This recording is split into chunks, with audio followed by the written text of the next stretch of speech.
আসসালামু আলাইকুম dear viewers, আজকে আপনাদের সামনে আরেকটি নতুন লেসন নিয়ে হাজির হলাম। তো এই লেসনটি অত্যন্ত গুরুত্বপূর্ণ হতে যাচ্ছে, আশা করি মনোযোগ সহকারে দেখবেন। সেটা হচ্ছে, প্রথমটি হচ্ছে মাস্ট। এই লেসনটি মাস্ট দিয়ে শুরু। মাস্ট প্লাস ভার্বান অবশ্যই বা নিশ্চয়ই কোনো ব্যক্তি কোনো কাজ করবেই, এরকম অর্থ প্রকাশ পাবে। মাস্ট প্লাস সাবজেক্ট প্লাস ভার্বান অবশ্যই বা নিশ্চয়ই কোনো ব্যক্তি কোনো কাজ করবে, এরকম জোর প্রকাশ করবে। মাস্ট হ্যাভ টু বলে অবশ্যই বা নিশ্চয়ই সহ বাক্যের শেষে তে হবে থাকবে। মাস্ট বি প্লাস ভার্বের সাথে আইএনজি হচ্ছে অবশ্যই বা নিশ্চয়ই সে কোনো ব্যক্তি কোনো কাজ করছে, এমন নিশ্চয়ই কোনো ব্যক্তি কোনো কাজ করছে এরকম বোঝাবে বা করতেছে। মাস্ট হ্যাভ বিন প্লাস ভার্বের সাথে আইএনজি যোগ হচ্ছে নিশ্চয়ই বা অবশ্যই কোনো ব্যক্তি কোনো কাজ করছে কোনো সময় ধরে, যা প্রেজেন্ট পারফেক্ট কন্টিনিউয়াস টেন্সের মতো। যেমন সকাল থেকে বৃষ্টি হচ্ছে, 2 ঘন্টা ধরে বৃষ্টি হচ্ছে, ওখানে নিশ্চয়ই সকাল থেকে বৃষ্টি হচ্ছে, নিশ্চয়ই 2 ঘন্টা ধরে বৃষ্টি হচ্ছে, এরকম অর্থ প্রকাশ করবে। তখন এই স্ট্রাকচারটি ভালো করতে হবে। তো এখন প্রথম স্ট্রাকচারটি আসে মাস্ট প্লাস ভার্ব ওয়ান, অবশ্যই কোনো ব্যক্তি কোনো কাজ করবে, এক্সাম্পল। এবং দ্বিতীয়টি আসি মাস্ট এরপর সাবজেক্ট প্লাস ভার্ব ওয়ান, যার অর্থ হচ্ছে কোনো ব্যক্তি কোনো কাজ করবে, মানে অবশ্যই কোনো কাজ করবে, এরকম অর্থ প্রকাশ করতে হয়। এখন 1 নাম্বার থেকে আমরা 3 নাম্বার পর্যন্ত দেখব। প্রথম স্ট্রাকচারটি আমি অবশ্যই সেখানে যাব, তাহলে কি হবে? এই মাস্ট সঙ্গে verb one, go there. I must go for a picnic. আমি নিশ্চয়ই যাব। কি দাঁড়ালো এখানে? আমি নিশ্চয়ই যাব, এটি। তো আমি এখানে কেটে দিলাম এই কারণে যে এখানে আমার হয়তো কোনো একটি জিনিস উদাহরণ লিখতে গেছিলাম, যে এখানে সেই বাংলা মিস্টেক হয়েছে, কিন্তু ইংরেজিটা হয়তো লিখেছিলাম, তো সেটা কেটে দিলাম। যাক, আমি আপাতত এখানেই ঠিক রাখলাম, আমি অবশ্যই যাব, তাহলে আই মাস্ট গো। আচ্ছা, দ্বিতীয় এক্সাম্পলটি করার আগে আমি আবার দেখে নিই। Must plus subject plus verb. প্রথমেই মাস্ট আসবে, অর্থ হচ্ছে কোনো ব্যক্তি কোনো কাজ করবে। 2 নাম্বার এবং 3 নাম্বার, আমি ইংরেজি শিখবো, তাহলে কি হবে? মাস্ট পর আই পিক আপ, এই মাস্টের পর আমাদের এটা হবে verb one, pick up English. আমি ইংরেজি শিখবো, জোর প্রকাশ যখন করবো যে কোনো কাজ করবে, তখন এই মাস্টটা সামনে চলে আসবে। ইন্টারোগেটিভের মতো হবে, কিন্তু আসলে এটা প্রশ্নবোধক হবে না। আমি তার সাথে কথা বলবো, তাহলে must I talk to her, অথবা speak with her. Speak with হারও হচ্ছে ভার্ব ওয়ান, এটাও অর্থ হচ্ছে কারোর সাথে কথা বলা। আশা করি বুঝতে পেরেছি। আচ্ছা, এখন আসে must have to plus verb one, অর্থ হচ্ছে অবশ্যই তে হবে, এরকম কিছু থাকবে মনে করুন।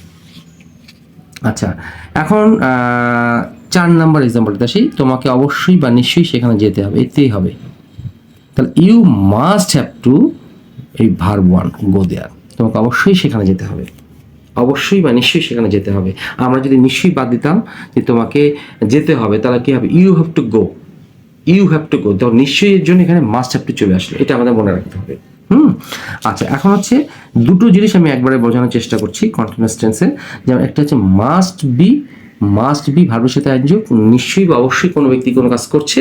আর মাস্ট হ্যাভ বিন হচ্ছে কোনো সময় ধরে নিশ্চয়ই কোনো ব্যক্তি কোনো কাজ করছে, এরকম একটা অর্থ প্রকাশ করবে, যেটি আমরা প্রেজেন্ট কন্টিনিউয়াস এবং প্রেজেন্ট পারফেক্ট কন্টিনিউয়াস টেন্স যদি আমরা বুঝে থাকি, তাহলে অবশ্যই এটাও বুঝবো। সে নিশ্চয়ই ইংরেজি শিখছে আজকাল, তাহলে হি must be learning English these days. এই দিস ডেজ হচ্ছে আজকাল, তাহলে হি মাস্ট বি নিশ্চয়ই বা অবশ্যই ইংরেজি শিখছে। কিন্তু যদি আমরা বলি সে ইংরেজি শিখছে, তাহলে কি হবে? এই মাস্ট বি আর হবে না, তাহলে কি হবে? He is learning English. আমি আশা করি বুঝাতে পেরেছি। He must be learning English these days. আর এখানে যদি নিশ্চয়ই না থাকতো, তাহলে কি he is learning English these days. আচ্ছা, সে নিশ্চয়ই দুপুরে থেকে ঘুমাচ্ছে। দুপুর থেকে, দেখেন এই দুপুর থেকে সময় প্রেজেন্ট পারফেক্ট কন্টিনিউয়াস টেন্সের মতো। এখানে নিশ্চয়ই না থাকলে এখানে কি হতো? তাহলে হি হ্যাজ বিন হতো, এরকম জিনিসটা। তো যেহেতু এখানে মাস্ট হ্যাভ বিন সবার সাথে বসবে, সেই জন্য সে নিশ্চয়ই দুপুর থেকে ঘুমাচ্ছে, তাহলে কি he must have been keeping. Keep মানে হচ্ছে ঘুমানো, KIP। আর এর অর্থ আরেকটা বসানো যেতে পারে স্লিপিং। কখন থেকে? দুপুর থেকে ঘুমাচ্ছে। দুপুর থেকে হচ্ছে এই সিন্স নুন। যদি বলি সময় ধরে বসে দিই, তাহলে ফর 2 আওয়ার্স এরকম করা যেতে পারে। 2 আওয়ার্স, 2 ঘন্টা ধরে সে ঘুমাচ্ছে। এই যে যদি কোনো যাবত হয়, তাহলে এখানে যাবত, এটা যদি এটা যদি ধরে হয়, ধরে বা যাবত বোঝায়, তাহলে এই ফরটা আসবে। তা যেহেতু এখানে দুপুর থেকে বলছে, তাহলে এসেন্স মর্নিং। যদি এই বাক্যটা যদি প্রেজেন্ট পারফেক্ট কন্টিনিউয়াস হতো, তাহলে নিশ্চয়ই থাকতো না। তাহলে কি হতো? সে দুপুর থেকে ঘুমাচ্ছে, তাহলে কি হবে? হি হ্যাজ বিন কিপিং বা স্লিপিং সিন্স নুন, এরকম হতো। যাই হোক, যেহেতু আমরা এটা নিশ্চয়ই কোনো ব্যক্তি কোনো কাজ করছে কোনো সময় ধরে, তখন এই স্ট্রাকচারটি ব্যবহার করব। যদি কোনো যদি দুপুর থেকে সকাল থেকে 2 ঘন্টা থেকে 3 ঘন্টা ধরে এরকম সময় যদি উল্লেখ না থাকে, তখন আমাদের স্ট্রাকচার ফলো করব। তো এইভাবে জন্য মাস্ট অ্যাপ্টিটিউডটা ইউজ করব। আর যদি কোনো ব্যক্তি কোনো কাজ করবেই করবে, তখন মাস্ট ব্যবহার করে সাবজেক্টের পর এরকম একটা ভার্ব ওয়ান নিতে হবে, যার অর্থ হচ্ছে কোনো ব্যক্তি কোনো কাজ করবে করবে। আর যদি শুধুমাত্র প্লেইন একটা স্টেটমেন্ট থাকে যে কোনো ব্যক্তি কোনো কাজ করবে, তখন এই সাবজেক্টের পর মাস্ট প্লাস ভার্ব ওয়ান বসবে। তো যেটি আমি এই বক্সে দেখানোর চেষ্টা করেছি। তো আশা করি আপনাদের লেসনটি ভালো লেগে থাকবে। ভালো লেগে থাকলে অবশ্যই লাইক, শেয়ার, কমেন্টস করবেন। সে প্রত্যাশা। আসসালামু আলাইকুম।